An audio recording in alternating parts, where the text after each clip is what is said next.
Top 100 question programme में आप सभी का स्वागत है। इसमें हम भूगोल के 100 अति महत्वपूर्ण क्वेश्चन लेंगे जो वनडे एग्ज़ाम, एसएससी, बैंक व रेलवे के लिए विशेष महत्वपूर्ण होगा। तो आइए स्टार्ट करते हैं। प्रश्न संख्या 1, सूर्य तथा पृथ्वी के बीच की अधिकतम दूरी सूर्योच्च कहलाती है। यह स्थिति आती है। जवाब है 4 जुलाई को। क्या प्रश्न था? सूर्य तथा पृथ्वी के बीच की अधिकतम दूरी सूर्योच्च कहलाती है। यह स्थिति कब आती है? 4 जुलाई को। प्रश्न संख्या 2, डायमंड रिंग से तात्पर्य है। तो इसका जवाब है पूर्ण सूर्य ग्रहण के पूर्व या पश्चात। प्रश्न संख्या 3, सूर्य के रासायनिक संगठन में है। बहुत इंपॉर्टेंट प्रश्न है। सूर्य के रासायनिक संगठन में है। तो जवाब इसका है हाइड्रोजन 71%, हीलियम 26.5 यानी 26.5% तथा अन्य तत्व 2.5%। प्रश्न संख्या 4, सूर्य की परिक्रमा के दौरान पृथ्वी सूर्य से निम्नतम दूरी पर होती है। तो क्या प्रश्न है? सूर्य की परिक्रमा के दौरान पृथ्वी सूर्य से न्यूनतम दूरी पर होती है। तो जवाब है जनवरी महीने में। प्रश्न संख्या 5, सूर्य में ऊर्जा का जनन होता है। बहुत इंपॉर्टेंट प्रश्न है। सूर्य में ऊर्जा का जनन होता है। तो जवाब है नाभिकीय संलयन की अभिक्रिया से हाइड्रोजन के हीलियम में रूपांतरित होने से। नेक्स्ट प्रश्न यानी कि प्रश्न संख्या 6, सूर्य के बाह्य सतह से ऊर्जा विकिरित होती है। तो जवाब है फोटॉन वंडलों के रूप में। क्या जवाब है? फोटॉन वंडलों के रूप में।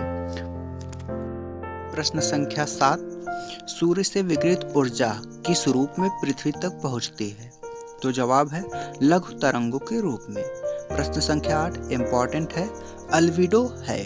तो जवाब सुनिएगा, पृथ्वी की सतह को प्राप्त तथा परावर्तित होने वाले सूर्यताप का अनुपात। फिर से जवाब सुने, पृथ्वी की सतह को प्राप्त तथा परावर्तित होने वाला सूर्यताप का अनुपात। प्रश्न संख्या 9, आसमान में उपस्थित जलवाष्प ऑक्सीजन तथा ओजोन गैसों द्वारा अवशोषण होता है। बहुत इंपॉर्टेंट प्रश्न है। आसमान में उपस्थित जलवाष्प ऑक्सीजन तथा ओजोन गैसों द्वारा अवशोषण होता है। तो जवाब है सूर्य के केवल दीर्घ तरंगों का। प्रश्न संख्या 10, कुल सूर्यताप का कितना भाग पृथ्वी को प्राप्त होता है? तो जवाब है 51%। प्रश्न संख्या 11, सूर्य का प्रभामंडल प्रकाश के अपवर्तन से उत्पन्न होता है। तो फिर से प्रश्न सुने, सूर्य का प्रभामंडल प्रकाश के अपवर्तन से उत्पन्न होता है। तो जवाब है पच्छाभ मेघों के हिम स्फाटकों में। फिर से जवाब सुने, पच्छाभ मेघों के हिम स्फाटकों में। प्रश्न संख्या 12, सूर्य के केंद्र में उपस्थित पदार्थ होते हैं। इंपॉर्टेंट प्रश्न है, आ भी चुका है। सूर्य के केंद्र में उपस्थित पदार्थ होते हैं। तो जवाब है प्लाज्मा अवस्था में। प्रश्न संख्या 13, सौर ऊर्जा की सबसे महत्वपूर्ण भूमिका है। तो कार्बन चक्र में। प्रश्न संख्या 14, विटामिन डी का स्रोत है सूर्य का किरण। प्रश्न संख्या 15, सामान्य सूर्य ताप को व्यक्त करने वाली रेखाएं कहलाती है। महत्वपूर्ण प्रश्न है, ध्यान से सुनिएगा। सामान्य सूर्य ताप को व्यक्त करने वाली रेखाएं कहलाती हैं। तो जवाब है आइसोहोल। फिर से जवाब सुनिए, आइसोहोल। प्रश्न संख्या 16, हीलियोथेरेपी संबंधित है। महत्वपूर्ण प्रश्न है, हीलियोथेरेपी संबंधित है। तो इसका जवाब है सूर्य के प्रकाश द्वारा रोगों की चिकित्सा। प्रश्न संख्या 17, सूर्य ताप स्थल मंडल को जलाशयों की अपेक्षा शीघ्रता से गर्म करता है, क्यों? तो इसका जवाब है जल को गर्म करने के लिए अधिक ऊर्जा की आवश्यकता होती है। प्रश्न संख्या 18, यदि सूर्य का ताप 2 गुना हो जाए तो पृथ्वी पर प्राप्त होने वाली ऊर्जा कितने गुना बढ़ जाएगी? तो इसका जवाब है 16 गुना। प्रश्न संख्या 19, कई बार आया प्रश्न, सूर्य से ऊर्जा उत्सर्जन की दर है। तो जवाब है 3.8 गुणे 10⁻38 अर्घ पर सेकंड। प्रश्न संख्या 20, कितने ताप पर प्रकाश का रंग नारंगी होता है? तो जवाब है 4000 डिग्री सेंटीग्रेड। प्रश्न संख्या 21, यह भी कई बार आया है। क्या है कि सूर्य को अपने आकाश गंगा के केंद्र की परिक्रमा करने में 250 मिलियन वर्ष लगते हैं। इस अवधि को कहते हैं क्या कहते हैं? जवाब है ब्रह्मांडीय वर्ष। प्रश्न संख्या 22 वनडे एग्जाम के लिए इम्पोर्टेंट। कोरोनोग्राफ एक उपकरण है जिससे मापा जाता है। तो जवाब है अंतरिक्ष में उठने वाला तूफान। प्रश्न संख्या 23 अंतरिक्ष में उठने वाला तूफानों को कहा जाता है। क्या कहा जाता है? Coronal mass injection. फिर से जवाब सुने, कोरोनल मास इंजेक्शन। प्रश्न संख्या 24 अश्विन देवी देवता का संबंध है, किसके साथ है? तो जवाब है सूर्य के साथ। प्रश्न संख्या 25 तड़ित चालक बनाने के लिए प्रयुक्त धातु है। तो जवाब है कॉपर। प्रश्न संख्या 26 इंपॉर्टेंट प्रश्न। पृथ्वी परिभ्रमण करती हुई प्रति मिनट करीब करीब कितनी दूरी तय करती है? फिर से प्रश्न सुने, पृथ्वी परिभ्रमण करती हुई प्रति मिनट करीब करीब कितनी दूरी तय करती है? तो जवाब है 28 किलोमीटर।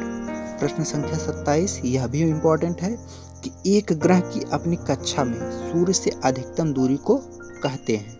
तो क्या जवाब है? अपसौर।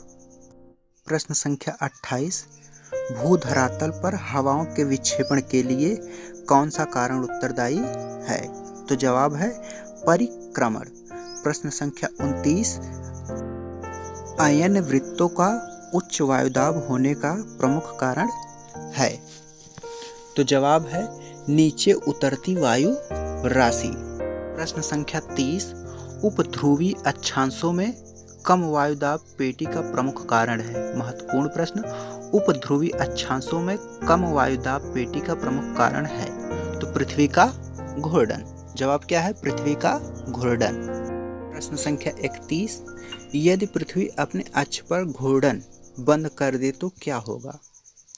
तो जवाब है वर्तमान की भांति दिन रात नहीं होंगे। प्रश्न संख्या 32 यदि पृथ्वी का अक्ष झुका नहीं होता तो जिसका अभाव होता है वह है। प्रश्न संख्या फिर से सुनिएगा 32 यदि पृथ्वी का अक्ष झुका नहीं होता तो जिसका अभाव होता है वह है। तो इसका जवाब है दिन रात की अवधि में परिवर्तन। तो प्रश्न संख्या 33 किसी स्थान पर प्रत्यक्ष ज्वार के प्रतिदिन 52 मिनट के विलंब का कारण है। तो जवाब है चंद्रमा का परिक्रमण। प्रश्न संख्या 34 बुध ग्रह की गतिज ऊर्जा अधिकतम होगी। तो जवाब है जब वह सूर्य के सबसे नजदीक होगा। प्रश्न संख्या 35 सूर्य से परितः चक्कर लगाने वाले ग्रह का वेग। फिर से क्वेश्चन सुने, सूर्य से परितः चक्कर लगाने वाले ग्रह का वेग। तो जवाब है सूर्य के समीप होने पर अधिकतम होता है। क्या जवाब है? सूर्य के समीपतम होने पर अधिकतम होता है। प्रश्न संख्या 36 पृथ्वी के दैनिक घूर्णन की अधिकतम गति कहाँ होती है? तो जवाब है भूमध्य रेखा पर। महत्वपूर्ण प्रश्न था। प्रश्न संख्या 37 पृथ्वी का जीआयन आकार होता है। फिर से प्रश्न सुने, पृथ्वी का जीआयन आकार होता है। तो जवाब है घूर्णन के कारण। प्रश्न संख्या 38 ग्रह की क्षेत्रफली चाल कैसी होती है?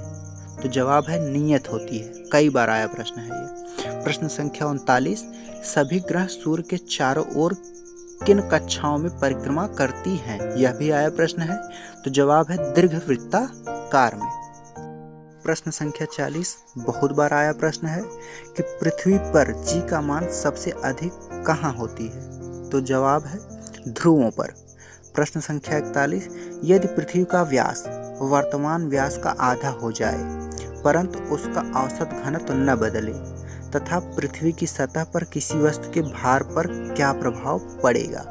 तो जवाब है आधा रह जाएगा। प्रश्न संख्या 42 यदि कोई व्यक्ति पृथ्वी तल से पृथ्वी की त्रिज्या के बराबर ऊंचाई पर चला जाए तो उसका भार पृथ्वी की भार की अपेक्षा कितना रह जाएगा? तो जवाब है 1/4। प्रश्न संख्या 43 पुच्छल तारे की पूंछ सूर्य से दूर रहती है, क्यों? तो जवाब है सूर्य द्वारा उत्सर्जित विकिरण दाब के कारण। प्रश्न संख्या 44 एक पिंड बाह्य अंतरिक्ष से पृथ्वी के गुरुत्वाकर्षण क्षेत्र में प्रवेश करता है तो पृथ्वी पिंड निकाय की स्थितिज ऊर्जा पर क्या प्रभाव पड़ेगा? तो जवाब है पृथ्वी पिंड निकाय की स्थितिज ऊर्जा घटेगी। प्रश्न संख्या 45 कई बार आया प्रश्न है। क्या प्रश्न है? सर्वप्रथम यह किसने बताया कि पृथ्वी और अन्य ग्रह सूर्य के इर्द गिर्द घूमते हैं? तो जवाब है कैपलर ने। प्रश्न संख्या 46 यदि कोई व्यक्ति पृथ्वी तल से पृथ्वी की त्रिज्या के बराबर पृथ्वी तल के नीचे चला जाए तो उसका भार पृथ्वी तल के भार की अपेक्षा कितना रह जाएगा? तो जवाब है 0 हो जाएगा। प्रश्न संख्या 47 निम्नलिखित में से किसने ग्रह कक्षा नियमों की खोज की? इंपॉर्टेंट प्रश्न, कई बार आया हुआ प्रश्न है। तो जवाब है जॉन्स कैपलर।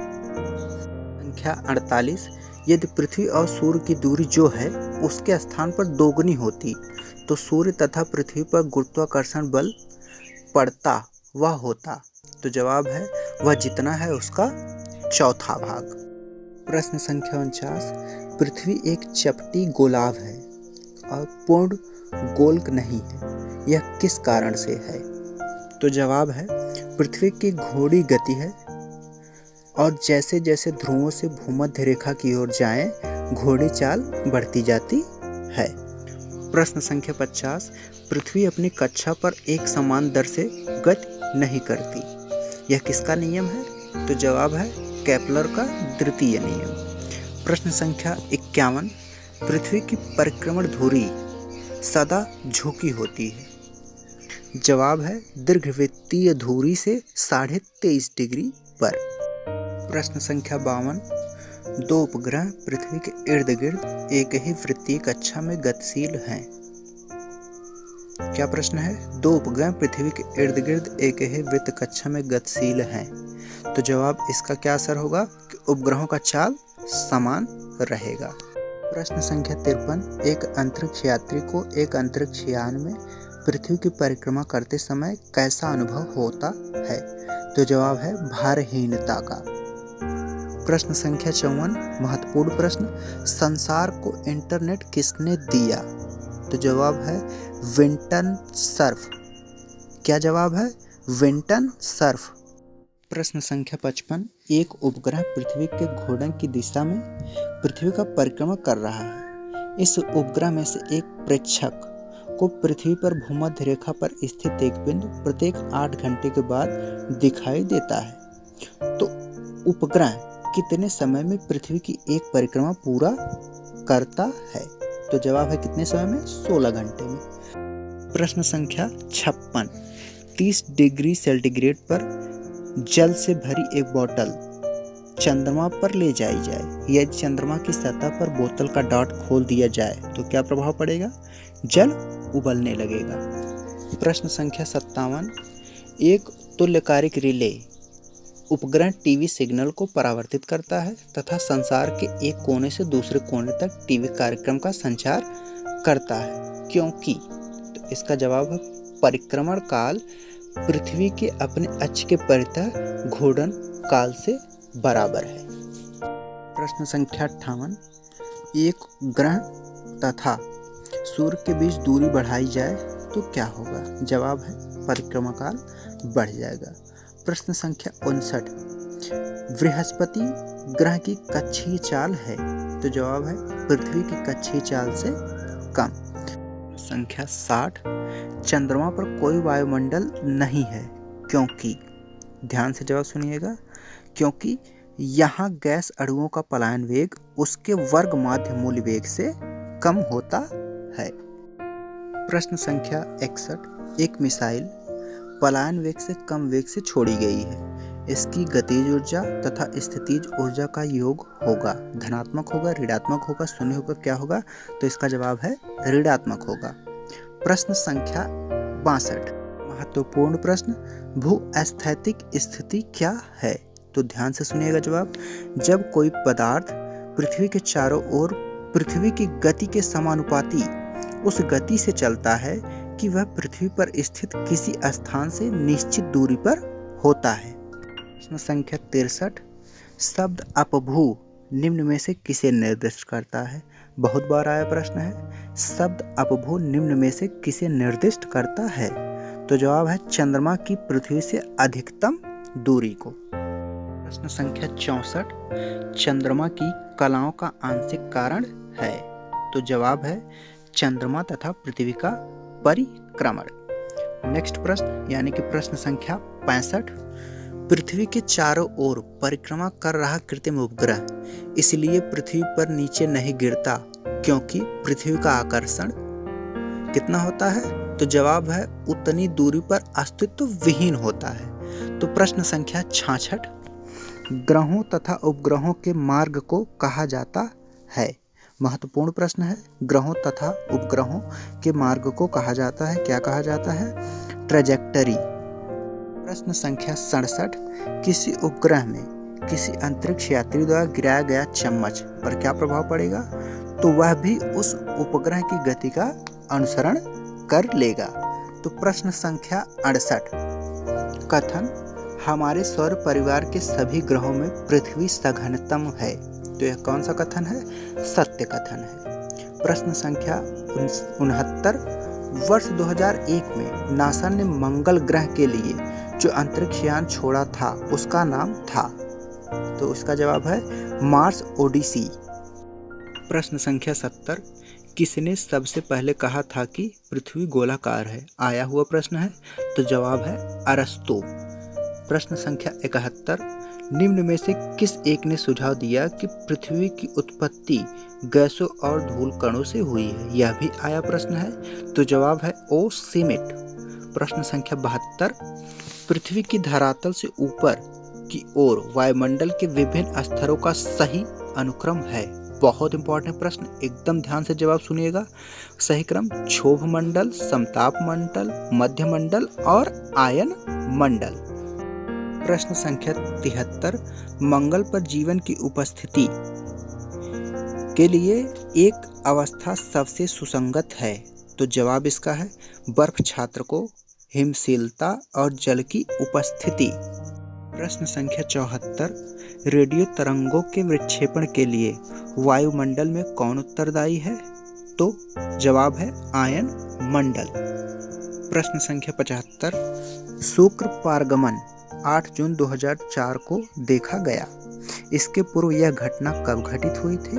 तो जवाब है 122 वर्ष पूर्व। प्रश्न संख्या 76। किसने न्यूटन के पूर्व ही बता दिया कि सभी वस्तु पृथ्वी की ओर गुरुत्वाकर्षित होती है? तो जवाब है ब्रह्मगुप्त। प्रश्न संख्या 77। एक ग्रह के दिन का मान, उसके अक्ष का झुकाव लगभग पृथ्वी के दिन के मान और उसके झुकाव के समतुल्य है। यह कथन किस ग्रह के लिए है? मंगल के विषय में। ठीक। प्रश्न संख्या 78। कौन सा सबसे दूरस्थ ग्रह है? तो जवाब है नेपच्यून। प्रश्न संख्या 79। अंतरिक्ष यान मैलेगन किस ग्रह पर भेजा गया था? तो जवाब है मंगल ग्रह पर। प्रश्न संख्या 80। एक जीवधारी के रूप में पृथ्वी का वैज्ञानिक नाम है? तो जवाब है ग्रीन प्लैनेट। प्रश्न संख्या 81। दो ग्रह जिसके उपग्रह नहीं है? तो जवाब है बुध एवं शुक्र। यह इंपॉर्टेंट प्रश्न था। प्रश्न संख्या 82। बेतार के तार का संपर्क पृथ्वी के धरातल को परावर्तित किया जाता है? तो जवाब है आइनोस्फीयर द्वारा। महत्वपूर्ण प्रश्न था। तो प्रश्न संख्या 83। वायुमंडल में ओजोन परत है? तो जवाब है पराबैंगनी विकिरण से पृथ्वी पर जीवन की रक्षा करने के लिए। प्रश्न संख्या 84। सौरमंडल में पृथ्वी किन दो ग्रहों के बीच पड़ती है? तो महत्वपूर्ण प्रश्न शुक्र और मंगल के। प्रश्न संख्या 85।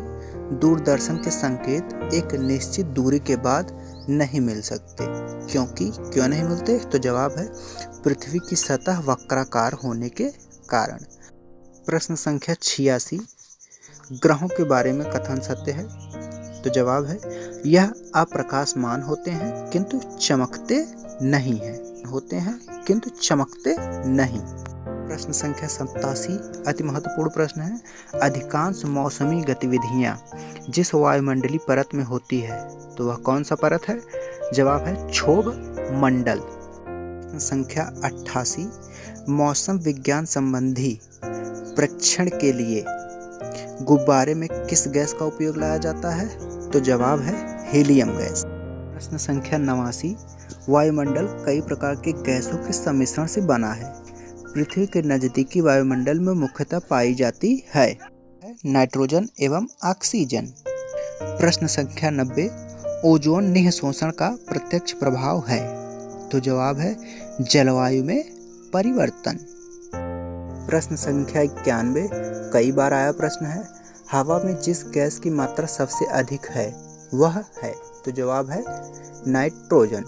प्रश्न संख्या 92, यह भी बहुत महत्वपूर्ण प्रश्न है कि पृथ्वी की सतह से ओजोन परत की ऊंचाई है। तो जवाब है 30 से 50 किलोमीटर। प्रश्न संख्या 93, बहुत महत्वपूर्ण प्रश्न, सौरमंडल का सर्वाधिक गर्म ग्रह है। तो इसका जवाब है शुक्र। बहुत इंपॉर्टेंट प्रश्न है, याद रखिएगा इसको। प्रश्न संख्या 94, बहुत महत्वपूर्ण प्रश्न, कई बार आया है, ग्रह जिसका कोई उपग्रह नहीं है। तो इसका जवाब है बुध। संख्या 95, यह भी बहुत महत्वपूर्ण प्रश्न है कि शनि सूर्य के चारों ओर एक चक्कर लगाने में कितना समय लेता है। तो जवाब है 29.5 वर्ष। प्रश्न संख्या 96, यूरेनस सूर्य के चारों ओर एक चक्कर लगाने में कितना समय लेता है। तो जवाब है 84 वर्ष। प्रश्न संख्या 97, बहुत महत्वपूर्ण प्रश्न, क्षोभ मंडल में अधिकतर मौसमी घटनाएं घटित होती है इसलिए क्योंकि। जवाब है इसमें संपूर्ण वाष्पकरण और अधिकतर धूलकण होते हैं। तो प्रश्न संख्या 98, मोहो असंबद्धता पाई जाती है। कई बार आया प्रश्न और बहुत संभावना भी है आने का कि मोहो असंबद्धता पाई जाती है। तो जवाब है भूपर्पटी एवं ऊपरी मेंटल के बीच। तो प्रश्न संख्या 99, परिवर्तन मंडल या क्षोभ मंडल में तापमान ऊंचाई के साथ घटता है। क्या होता है? ऊंचाई के साथ घटता है। तो प्रश्न संख्या 100, किस ग्रह का द्रव्यमान सबसे कम पाया गया है। तो जवाब है बुध।